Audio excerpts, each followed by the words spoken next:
জান্নাত থেকে একটা বোরাক নিয়ে যাও।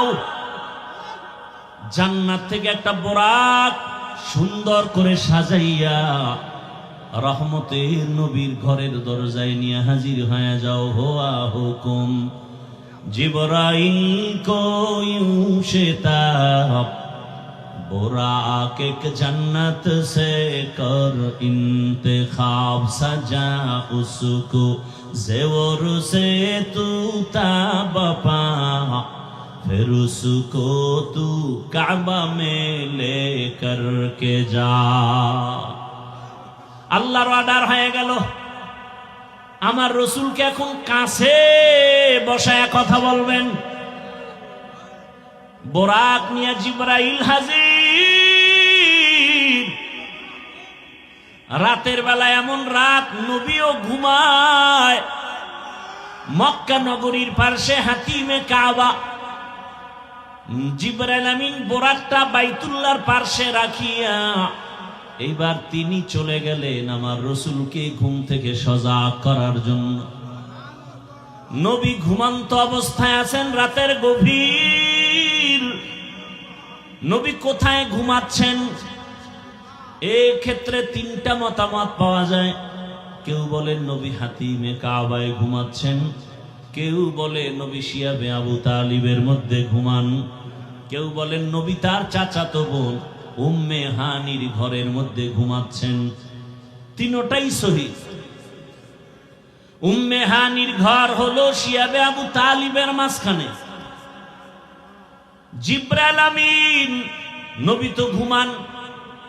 ঘরের উপর থেকে 7 ছিদ্র করে জিবরাইল ঢুকলেন। দরজা দিয়ে ঢুকছে না উপর দিয়া? 7 ছিদ্র করে মাঝখান দিয়া ঢুকলেন।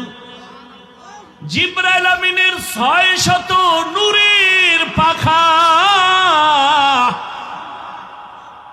রহমতের নবী ঘুমাচ্ছেন। এই মুহূর্তে কোনো আওয়াজ দেওয়া যাবে না। রহমতের নবী ঘুমান। হাত লাগানো যাবে না, মাথায় কোনো টাচ করা যাবে না। জিবরাইল 600 নূরের পাখা এক পাশে রেখে রহমতের নবীর কদম মোবারকের তলায় গিয়ে একটু পাখা লাগায় দিলেন। কেউ বলেন জিব্বা লাগাইছেন। রহমতের নবী সজাগ হয়ে গেলেন। তাকায় দেখে জিবরাইল আমিন সামনে বসা। নবী জিজ্ঞাসা করলেন, ভাই জিবরাইল, এই রাত্রে কেন? আবার তাকায় দেখে উপর থেকে আলো দেখা যায়, ছিদ্র, দরজা আটকানো। বলে আপনি কি দরজা দিয়ে ঢুকেন না? কয় না। কোথার থেকে? বলে 7 ছিদ্র করে আসছে। উল্টা পথে কেন? আজকে সব ব্যবহার উল্টাই হবে, সব উল্টা হবে। আপনার জন্য এক মহা সুসংবাদ দিয়ে আসছি। আমার আল্লাহ আপনাকে দাওয়াত দিয়েছেন, এখনই রেডি হবে, আল্লাহর বাড়িতে যেতে হবে। জিবরাইল আমিন বলেন, নবী রেডি হন, চলতে হবে রবের দরবারে। বোরাক রেডি। নবীকে উঠাইয়া জিবরাইল আমিন চলে গেলেন হাতিমে কাবা। বাইতুল্লাহ দেখছেন যারা, ওই 4 দেয়ালের ঘরের পাশে বুক বরাবর একটা আলাদা দেওয়াল আছে, ছোট। এটা হাতিমে কাবা। পুরাটাই ছিল বাইতুল্লাহর ঘর, পুরাটাই। কিন্তু রসুলের যখন 30 বছর বয়স, ওই বাইতুল্লাহটা ভেঙ্গে নতুন করে উঠাইতে গিয়া টাকা ছিল না। হালাল ভাবে টাকা সবাই ভাগ ভাগ করে দিয়ে দেখে পুরাটা উঠানো যায় না, ওটা বাদ দিয়ে পরে করছে। কিন্তু ওটাও কাবা, কাবার অংশ। বাইতুল্লাহর মধ্যে 2টা দরজা ছিল। কয়টা? এখন একটা আছে, আর একটা নাই। ওই বরাবর ওই পাশে আর একটা। রহমতের নবীকে হাতিমে কাবায় নিলেন। ওখানে নবী আরেকটু শুয়ে পড়লেন। আবার উঠাইয়া রহমতের নবীকে ঝমঝম কূপের কিনারায় নিয়েছেন। নবীকে চিৎভাবে শোয়াইলেন। নবীজির সিনা মুবারকটা ছিদ্র করে ফেললেন। রহমতের নবীর বুকটা চিরিয়া ভেতর থেকে কলবটাকে বের করলেন।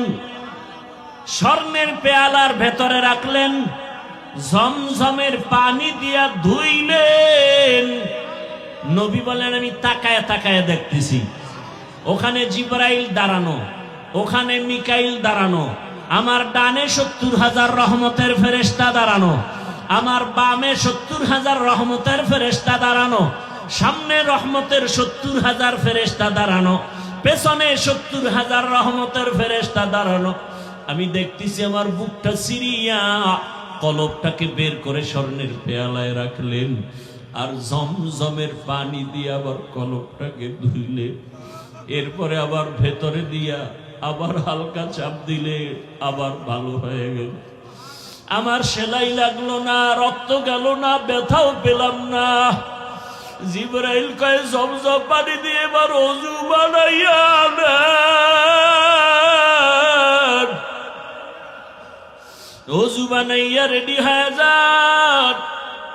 মায়ার নবী জমজমের পানি দিয়া অজু বানাইছে। নবী বলেন, অজু করলাম, এরপরে 2 রাকাত নামাজ আদায় করলাম। মেরাজ সফর শুরু হবে। এখান থেকে একটা সবক, কেউ যদি সফরে বের হও, অজু সহ বের হও, 2 রাকাত নামাজ পড়ে বের হও। নবী নামাজ কমপ্লিট করে দোয়া করলেন। এবার জিবরাইল বলেন, ইয়া রাসূলুল্লাহ, বোরাক রেডি, উঠেন। নবী উঠবে, কিন্তু বোরাক একটু বাহানা করে, উঠাইতে চায় না। জিবরাইল বলে, বোরাক এমন কেন করো, চিনো? বলে, হ্যাঁ চিনি, নি তো রহমতের নবী। বাহানা করার একটা কারণ, নবী যদি একটু বলতেন, আজ আমাকে বাহন উঠবেন, ব্যবহার করবেন, হাসরেও জান্নাতে আমাকে ব্যবহার করবেন, যদি নবী বলতেন, আমি একটু খুশি হইতাম। এই কথাটা শোনার জন্য আমি বাহানা করতেছি। রহমতের নবী আমার পিঠে সওয়ার হয়ে যাবেন। রহমতের নবী উঠলেন। জিবরাইল মিকাইল চলছে। বাইতুল্লাহ থেকে বাইতুল মাকদিস যাইতে 1 মাস লাগে। নবী বলেন, আমি তাকায় দেখলাম এই বোরাক একটা কদম দেওয়া মাত্র বাইতুল মাকদিসে হাজির। ভাইরা আমার, বাইতুল মাকদিসে চলে গেলেন। রহমতের নবী জিবরাইল আমিন একটা খুঁটির সাথে বোরাকটাকে বাঁধলেন। ওখানে সব নবী রাসূল এসে হাজির হয়ে গেলেন। জিবরাইল আমিন আযান দিলেন। এরপরে ইকামত, ইমামতি কে করবেন? রহমতের নবীকে আল্লাহ পাক সামনে যাওয়ার হুকুম দিয়ে দিলেন। নবী ইমাম হয়ে গেলেন।